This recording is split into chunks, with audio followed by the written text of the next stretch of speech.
Bom dia, amigos e amigas. Estamos reunidos aqui mais uma vez para o nosso Café com a CEF. Hoje temos a presença da nossa querida Carla, a nossa amiga Margarete. Bom dia a todos. E o nosso tema de hoje é muito interessante, é muito atual, né? Muito pertinente, né? Que é a causa atuais das aflições. Ele tem como objetivo de esclarecer, né, nesse momento, para a gente, o nosso diálogo, as causas atuais das nossas aflições, mostrando como proceder diante dessas nossas dificuldades, nessas nossas, né, aflições, tentando evitá-las também. Então, o nosso bate-papo vai estar voltado para esse momento interessante. Então, para darmos início, eu peço que todos fechem os olhos, silenciem o pensamento,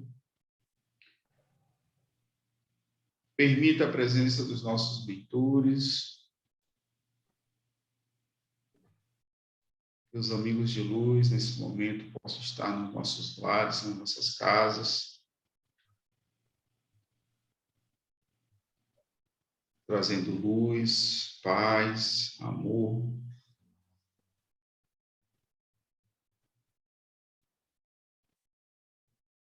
E nos protegendo cada vez mais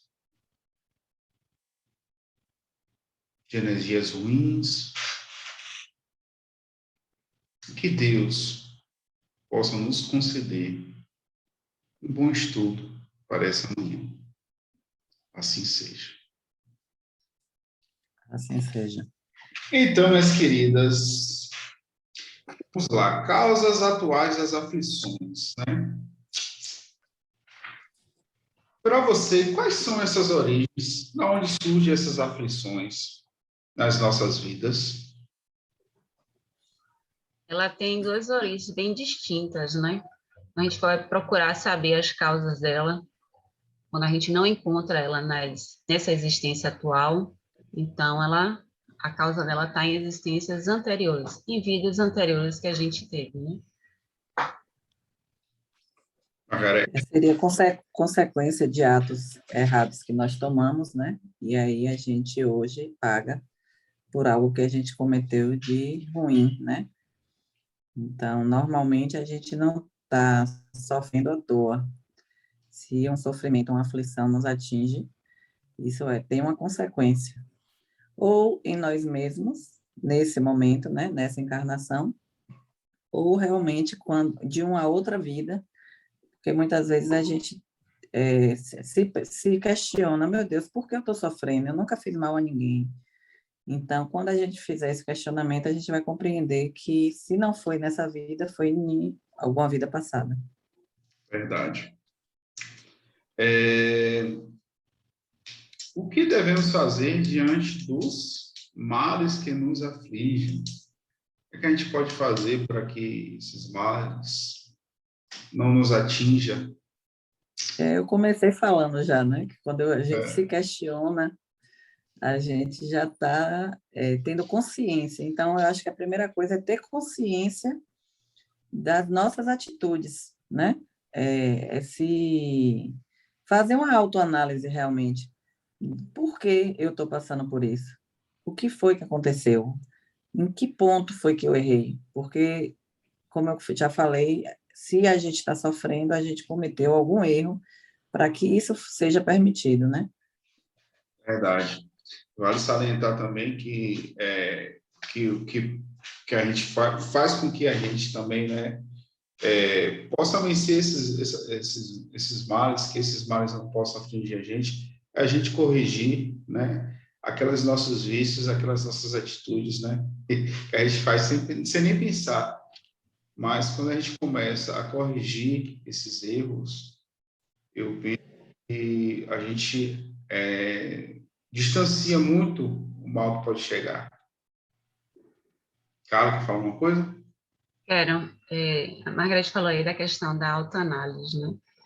Aí a gente começa a pensar assim, por que eu estou sofrendo hoje? analisar a situação do sofrimento, porque geralmente o sofrimento é algo que nos incomoda, que nos tira da zona de conforto, é algo que está perturbando a nossa paz ou a nossa possível de tranquilidade. E o que é que motivou aquele sentimento de sofrimento, né? Seja ele uma doença, ou até uma chateação, uma decepção, tudo tem uma razão de ser. Como a gente falou antes, se a gente não encontra as respostas nessa existência, a gente vai encontrar nas outras. Mas a gente pode, sempre pouco eu vou descobrir se o problema foi nas outras existências, né? Mas a gente pode analisar as nossas atitudes, as nossas intenções, e verificar, porque a gente traz na nossa essência o que a gente foi, entendeu? Se a gente foi bom ou foi ruim, a gente traz na nossa essência. Se a gente cultiva isso, a gente traz na nossa essência.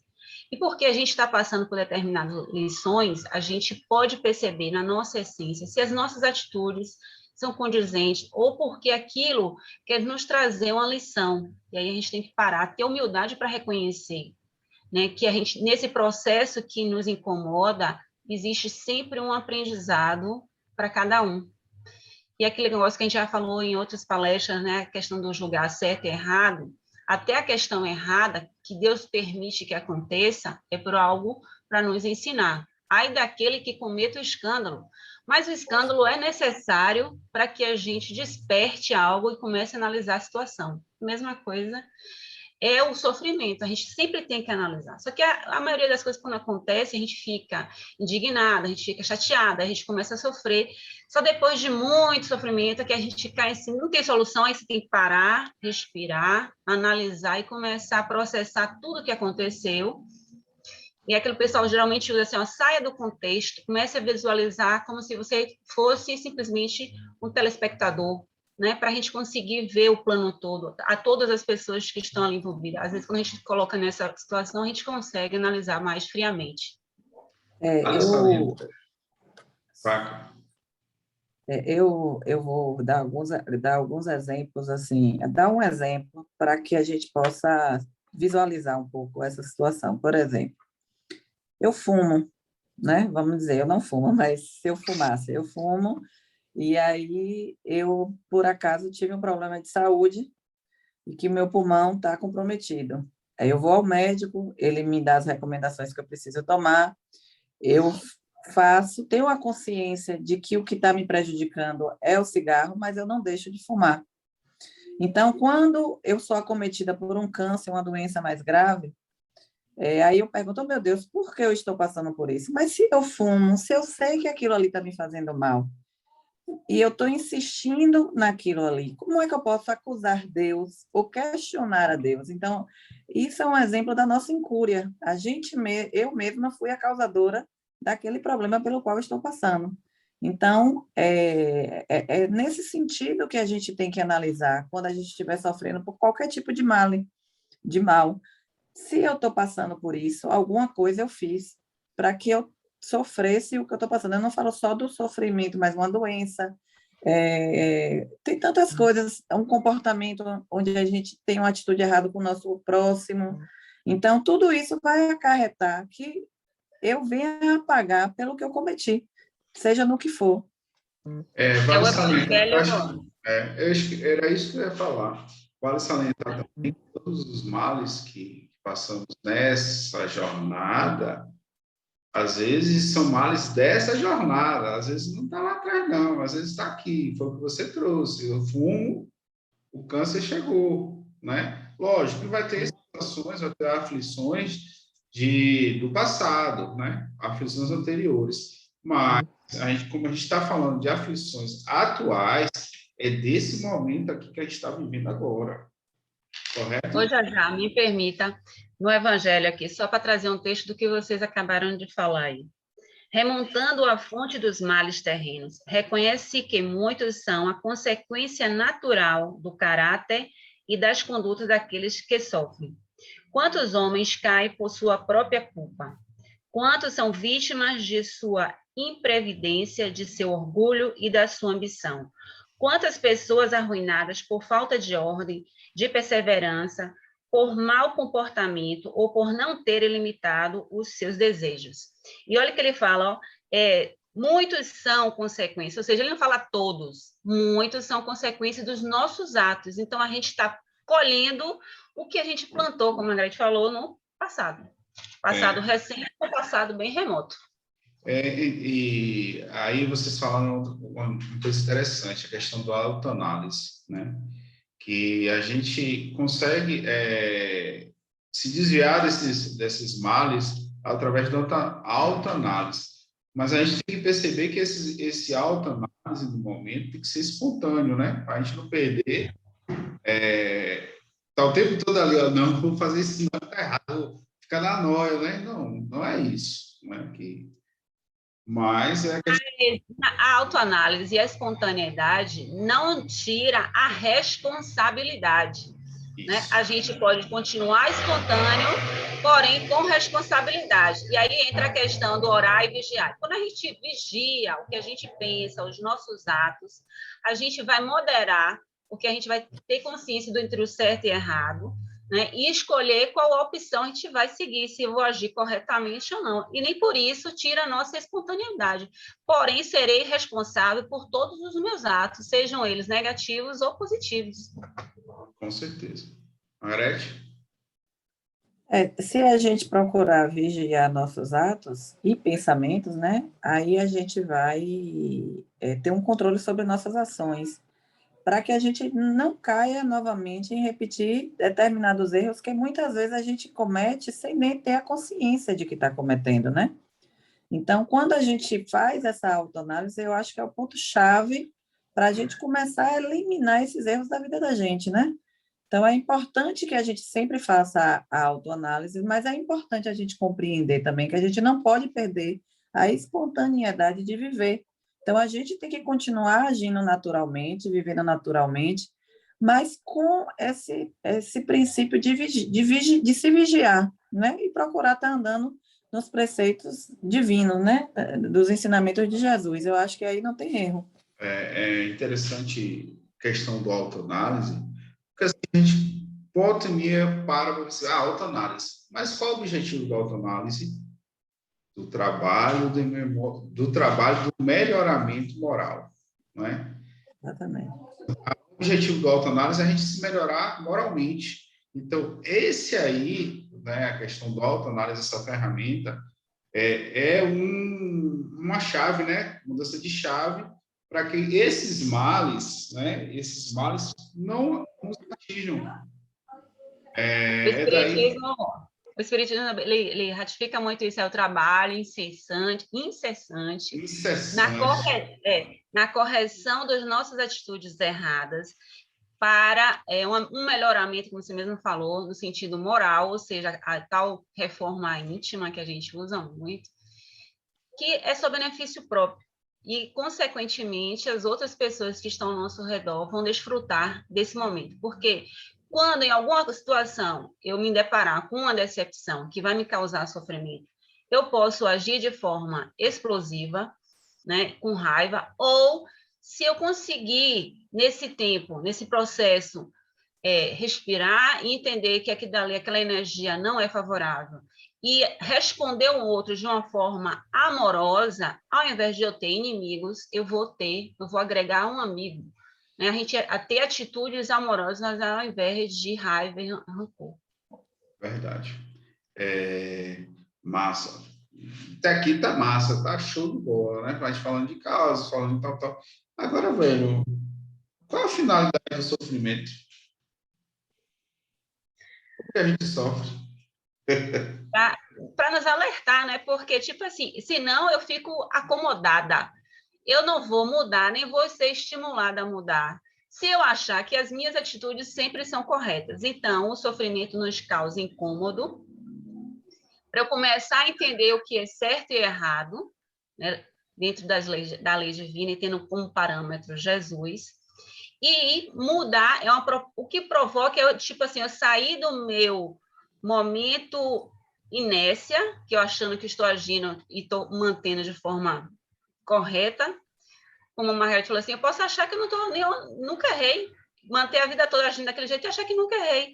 Então, esses momentos de conflito que a gente tem entre nós, aqueles conflitos existenciais, faz com que a gente motive para uma mudança, uma proposta de mudança, e enxergar que a gente está errado, que muitas das vezes a gente acha que está certo, que a forma como a gente fala, a forma como a gente pensa, a forma como a gente acha, a gente sempre acha. Então, isso aí são alertas que acontecem com a gente o tempo todo, para nos fazer recordar o que realmente é certo e errado, e tentar manter a linha do correto, né? Apontar o caminho do erro. Se eu estou sofrendo por determinada situação, algo está errado. E se algo está errado? Então, eu tenho que realmente, quando eu estiver sofrendo, analisar aonde é que está errado. E a gente vai sempre perceber que o erro vai recair sempre sobre nossas más tendências. Onde eu estou, geralmente, como eu falei do cigarro, se eu tenho uma má tendência a um vício, esse vício vai me trazer uma consequência. Se eu sou uma pessoa grossa, ignorante, uma pessoa que trata as outras mal, que não tem respeito ao próximo, então o meu sofrimento que vai cair sobre mim sempre vai ser algo que vai me apontar para onde eu devo olhar, aonde eu devo corrigir esse erro em mim, né? Então, essa advertência que a gente recebe através do sofrimento também é uma oportunidade da gente se corrigir e da gente se melhorar. Essa autoanálise é justamente a gente enxergar qual é o ponto que está me fazendo errar, onde é que eu estou errado, e ter a humildade para enxergar esse erro e a vontade de querer transformar esse erro em algo certo e corrigir e procurar viver de uma forma em que o sofrimento mais não vai me atingir, né? Seria elevação moral. E vale ressaltar também que todas, né, tanto nas pequenas e nas grandes coisas, o homem sempre vai responder pelos seus atos, né? Seja na mínima coisa ou seja na máxima, ele vai responder, né? E responder, e às vezes, quando o cara está buscando a consciência é cruel, é a que machuca, né? A consciência da gente, quando a gente busca esse autoconhecimento, essa autoanálise, é que chama a atenção, é que faz todo esse papel que Margarete acabou de fazer. Existe também, já, os erros, né? Na verdade, alguns sofrimentos que eles são causados no sentido de como uma prova voluntária, né? Às vezes eu escolho passar o frio para, vamos dizer assim, aquecer a pessoas que precisam de mim. Eu passar a noite em claro, dar um plantão. Eu acabei de sair do trabalho, eu vou passar a noite hoje no hospital, dando plantão, ajudando, ouvindo e tal. Então, assim, é um sofrimento que eu vou passar naquele momento em prol de algo maior, em prol de ajudar o próximo. Então, isso aí é um sofrimento voluntário em que eu vou ter como algo que vai acelerar o meu processo de progresso, né, espiritual. Então, assim, existem as provas que por erros, mas também existem as provas onde a gente escolhe, de repente, passar por qualquer sofrimento ou por qualquer necessidade, mas com o intuito de se melhorar, né, espiritualmente, moralmente, e de uma forma de atingir um progresso maior, ou mais rápido, vamos dizer assim. Eu venho trazer um caso, né, para a gente até poder finalizar essa questão. A gente está num momento de pandemia que a pessoa entra no hospital, né, e com uma semana desencarnou. E ela percebe que todo o seu processo agiu errado, fez coisas erradas, mas que ela não teve tempo ainda de corrigir esse erro dela nessa vida. Será que ela perdeu essa chance para vocês? Graças a Deus que a gente tem o espiritismo, porque senão eu estava arrasada, tipo assim, morri, acabou e acabou. Mas o espiritismo vem nos dar esse conforto, porque a cada dia que se nasce um sol, você ainda estando encarnado, você tem a possibilidade de corrigir. E se caso você morrer, ou quem está ouvindo aqui a gente morreu já, né? Pode, na encarnação futura, corrigir os erros cometidos. A encarnação, um dos motivos é esse, a gente reparar os erros que a gente cometeu nas outras existências, como a gente disse no início. Se a causa não existe agora, a causa foi nas outras existências anteriores, eu estou aqui agora para reparar meus erros que fiz lá em outras vidas. E assim, se eu não corrigir agora, nessa existência, eu irei vir na outra para corrigir, até eu conseguir a minha plenitude naquele correção, naquele erro que eu tive. É bom a gente lembrar que talvez a gente não consiga, e é bem provável, a gente não conseguir corrigir todos os nossos erros. E daí vem a questão das reencarnações. E tem, como Margarete falou, daqueles sofrimentos involuntários que a gente escolhe na realidade e não temos controle. Lembrar que a gente não tem controle sobre esse sofrimento. São pessoas, por exemplo, são pessoas que estão ali no hospital sofrendo e você não tem como tirar o sofrimento do outro, mas você sofre você tem empatia pelo próprio sofrimento daquele outro. Então, existe esse sofrimento que a gente sofre por causa do outro que sofre por você, ou pelas causas dele. Esse sofrimento a gente não tem controle, né? E nem por isso a gente tem que ficar desesperado. A gente tem que entender o processo, porque o planeta todo está nessa pandemia. Veja que não é só um país, uma região, um localzinho, não. É todo o país. Então, todos nós estamos passando por um processo evolutivo. É um marco na vida de todos essa pandemia. Estou falando agora do planeta. E quem sabe, se não, para o próprio processo evolutivo do próprio planeta, né? Mas fiquemos tranquilos que a cada sol que nasce, a cada reencarnação, a gente tem oportunidade. Quando eu fiz esse questionamento, eu pensei em uma música de Lenine, que é Paciência, que diz o seguinte, vou pegar o trechinho. Quando tudo pede um pouco mais de calma, até quando o corpo pede um pouco mais de alma, eu sei, a vida é tão rara, a vida não para. A vida é tão rara. Então, assim, a vida não acaba, velho. Né? Deus, na sua infinita misericórdia, ele traz esse benefício da reencarnação para a gente estar sempre reparando e reparando e reparando os nossos erros.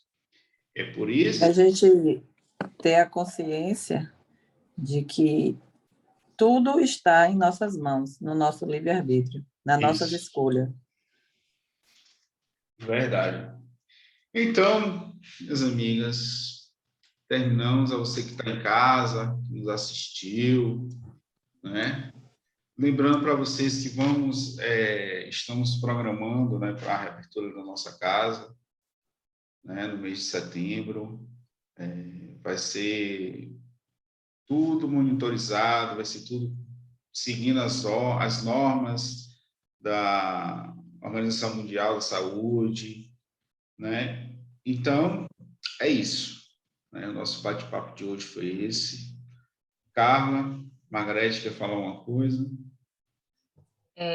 Fica para mim que eu tenho que te deixar sempre em alerta os meus pensamentos, que é o vigiar. E assim a gente vai conseguindo moldando e controlando os nossos monstros, porque o pior que acontece não é o que está no mundo externo, é o que está dentro de nós. A gente não pode mudar o outro, eu só posso mudar a mim mesmo. Então, eu tenho que me analisar, observar, ver quais são as minhas más tendências e tentar controlar e educá-la. Então, aumentando a minha vigília em relação a mim mesma, eu vou conseguindo me moldando para um mundo melhor, para um dia melhor. É isso. Carla falou bem. A gente precisa. Eu não posso mudar o mundo se o meu mundo eu não conseguir transformar.